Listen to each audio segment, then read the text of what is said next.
Juges, chapitre 18. En ce temps-là, il n'y avait point de roi en Israël, et la tribu des Danites se cherchait une possession pour s'établir, car jusqu'à ce jour il ne lui était point échu d'héritage au milieu des tribus d'Israël.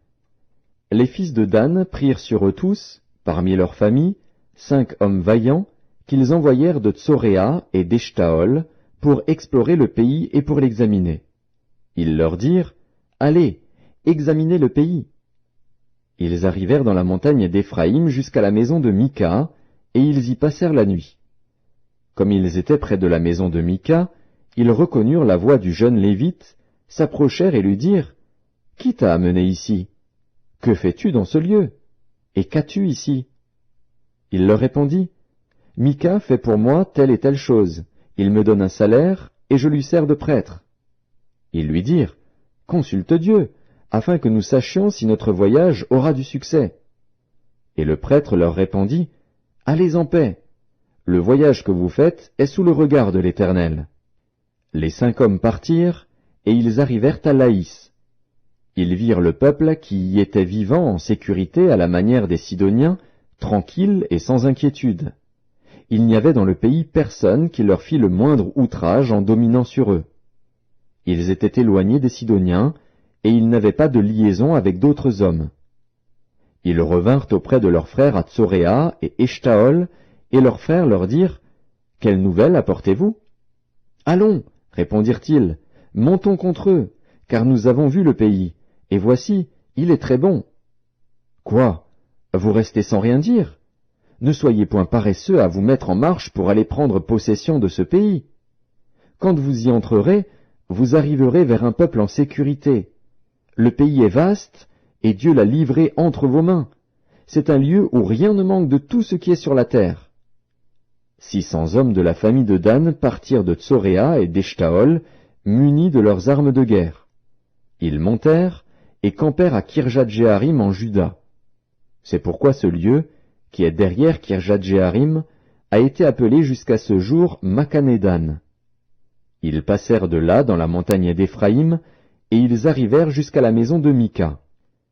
Alors les 5 hommes qui étaient allés pour explorer le pays de Laïs prirent la parole et dirent à leurs frères, « Savez-vous qu'il y a dans ces maisons-là un éphod, des téraphins, une image taillée et une image en fonte?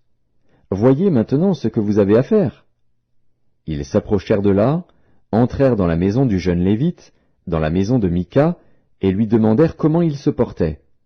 Les 600 hommes d'entre les fils de Dan, munis de leurs armes de guerre, se tenaient à l'entrée de la porte. Et les 5 hommes qui étaient allés pour explorer le pays montèrent et entrèrent dans la maison. Ils prirent l'image taillée, l'éphod, les téraphins et l'image en fonte, pendant que le prêtre était à l'entrée de la porte avec les 600 hommes munis de leurs armes de guerre. Lorsqu'ils furent entrés dans la maison de Mika, et qu'ils eurent pris l'image taillée, l'éphod, les téraphins et l'image en fonte, le prêtre leur dit, « Que faites-vous » Ils lui répondirent, « Tais-toi, mets ta main sur ta bouche et viens avec nous. Tu nous serviras de père et de prêtre. Vaut-il mieux que tu serves de prêtre à la maison d'un seul homme, ou que tu serves de prêtre à une tribu et à une famille en Israël ?» Le prêtre éprouva de la joie dans son cœur. Il prit l'éphod, les téraphins et l'image taillée, et se joignit à la troupe. Ils se remirent en route et partirent, en plaçant devant eux les enfants, le bétail et les bagages. Comme ils étaient déjà loin de la maison de Mika, les gens qui habitaient les maisons voisines de celle de Mika se rassemblèrent et poursuivirent les fils de Dan. Ils appelèrent les fils de Dan, qui se retournèrent et dirent à Mika, « Qu'as-tu? Et que signifie ce rassemblement ?» Il répondit, « Mes dieux que j'avais faits, vous les avez enlevés avec le prêtre et vous êtes partis. Que me reste-t-il? Comment donc pouvez-vous me dire, qu'as-tu? » Les fils de Dan lui dirent, « Ne fais pas entendre ta voix près de nous. Sinon des hommes irrités se jetteront sur vous, et tu causeras ta perte et celle de ta maison. » Et les fils de Dan continuèrent leur route. Mika, voyant qu'ils étaient plus forts que lui, s'en retourna et revint dans sa maison.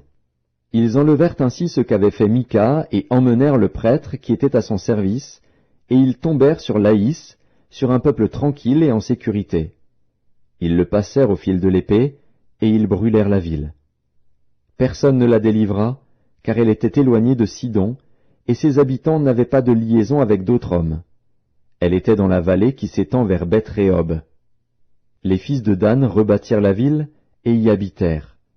Ils l'appelèrent Dan, d'après le nom de Dan, leur père, qui était né à Israël, mais la ville s'appelait auparavant Laïs. Ils dressèrent pour eux l'image taillée, et Jonathan, fils de Gershom, fils de Manassé, lui et ses fils, furent prêtres pour la tribu des Danites, jusqu'à l'époque de la captivité du pays. Ils établirent pour eux l'image taillée qu'avait faite Mika, pendant tout le temps que la maison de Dieu fut à Silo.